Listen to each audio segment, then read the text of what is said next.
दोस्तों, क्या आप जानते हैं पुशअप एक ऐसी एक्सरसाइज है जिससे हम किसी की भी ताकत का अंदाज़ा लगा सकते हैं। जितनी भी हमारी आर्म फोर्सेस है या हम जिम में एक्सरसाइज करते हैं, तो अगर किसी को भी हमारी ताकत का अंदाज़ा लगाना होता है, जैसे कि हमारा जिम ट्रेनर, अगर वो ये जानना चाहता है कि हमारी मसल्स कितनी स्ट्रांग है, तो वो हमें पुशअप लगाने के लिए कहता है। अगर हम आर्मी, नेवी या किसी भी आर्म फोर्सेस में जाए, तो वह पुशअप को बहुत ज़्यादा इंपॉर्टेंस दी जाती है, क्योंकि पुशअप ही एक ऐसी एक्सरसाइज है जिससे आपकी ओवरऑल बॉडी और ख़ास तौर पर आपकी अपर बॉडी की स्ट्रेंथ का पता लगाया जा सकता है। क्योंकि केवल पुशअप को लगाकर ना केवल आप अपनी चेस्ट, बल्कि शोल्डर मसल, ट्राइसेप मसल और अपनी कोर मसल यानी एब्स मसल को भी स्ट्रॉन्ग बना सकते हैं। आज के वीडियो में मैं आपको बहुत से वेरिएशन बताऊंगा पुशअप्स के। पुशअप लगाने का सही तरीका बताऊंगा जिससे आप अपनी अपर बॉडी को तेज़ी से स्ट्रॉन्ग बना पाओगे। सबसे पहले आपके द्वारा पूछे गए सवाल का जवाब दे दूं। आप लोगों ने मुझसे पूछा था कि जिम में जो हम बेंच प्रेस करते हैं और जो हम घर में वर्कआउट करते हैं, पुशअप लगाते हैं, तो दोनों में क्या फ़र्क है। तो आप लोगों को मैं दिखा रहा हूँ। इस ग्राफ में आप देख सकते हैं, इस फोटो में आप देख सकते हैं आप लोग कि अगर आप लोग घर में पुशअप लगाते हैं या जिम में बेंच प्रेस करते हैं, तो दोनों में ही लगभग सेम मसल ग्रोथ होती है। तो इसका मतलब है आप लोग घर पर वर्कआउट करके अच्छी खासी बॉडी बना सकते हैं। तो हमारा जो पहला पुशअप होगा वो होगा नॉर्मल पुशअप। अगर आप इस तरह नॉर्मल पुशअप लगा लेते हो, आपके लिए बहुत अच्छा है। और अगर नहीं लगा पाते हो, तो आज से ही इंक्लाइन पुशअप लगाना शुरू कर दो। आप इंक्लाइन पुशअप दीवार के सहारे लगा सकते हो या किसी भी ऊंची चीज़ पर अपना हाथ रखकर लगा सकते हो। इंक्लाइन पुशअप थोड़ा आसान होता है नॉर्मल पुशअप से। इस वजह से आप इसे लगाने लगोगे तो आप नॉर्मल पुशअप बड़ी ही आसानी से लगाने लगोगे। अगर आप ज़्यादा पुशअप नहीं लगा पाते, तो इसका मतलब है आपके आर्म्स, आपके जो ट्राइसेप मसल है वो स्ट्रॉन्ग नहीं है। तो इसके लिए आप ट्राइसेप को ट्रेन कर सकते हैं। तो ट्राइसेप को ट्रेन करने के लिए आप ट्राइसेप डिप्स लगा सकते हो, जो आपके ट्राइसेप मसल को स्ट्रॉन्ग बनाता है। कुछ इस तरीके से आप ट्राइसेप डिप्स को लगा सकते हो।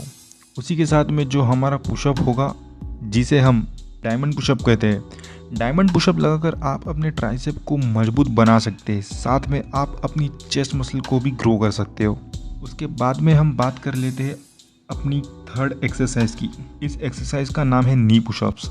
आप इस एक्सरसाइज को लगाकर ना केवल अपनी चेस्ट, बल्कि अपनी लेग मसल, बल्कि आप अपनी कोर मसल यानी एब को भी स्ट्रॉन्ग बना सकते हो। साथ में आपकी चेस्ट मसल तो ग्रो होने ही वाली है। इस एक्सरसाइज को हम कुछ इस तरह परफॉर्म करते हैं। इसे कुछ इस तरीके से परफॉर्म किया जाता है। इस एक्सरसाइज से आपकी अपर बॉडी तो बनेगी ही, साथ ही लोअर बॉडी भी ट्रेन होगी। उसके बाद बात करते हैं अपने नेक्स्ट पुशअप की, जो बहुत अच्छा पुशअप है हमारी ओवरऑल बॉडी की ग्रोथ के लिए, जिसे हम कहते हैं एक गेको पुशअप।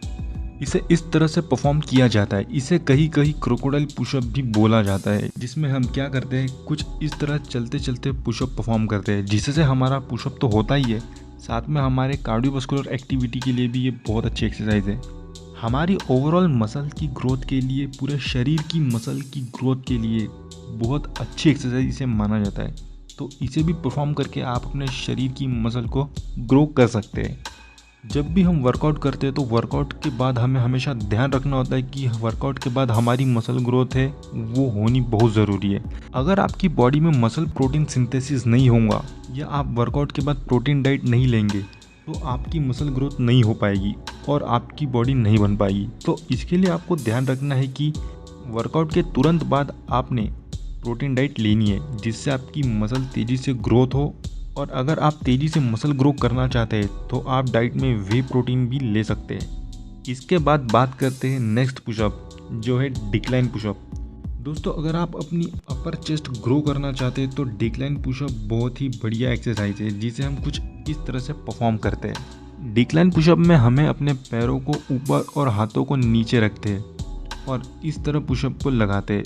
और अगर इसी पुशअप को आप और ज़्यादा हार्ड बनाना चाहते, तो आप रेजिस्टेंस बैंड का इस्तेमाल कर सकते हैं, जिससे हमारी चेस्ट पर और अच्छा इफेक्ट पड़ेगा। दोस्तों, अभी तक जितनी भी एक्सरसाइज हमने देखी है, सभी की सभी एक्सरसाइज के आपको 4 से 5 सेट करना है, और वो भी 12 से 15 रेपिटेशन के साथ। आई होप वीडियो आपको पसंद आया होगा। तो मिलते हैं नेक्स्ट वीडियो में।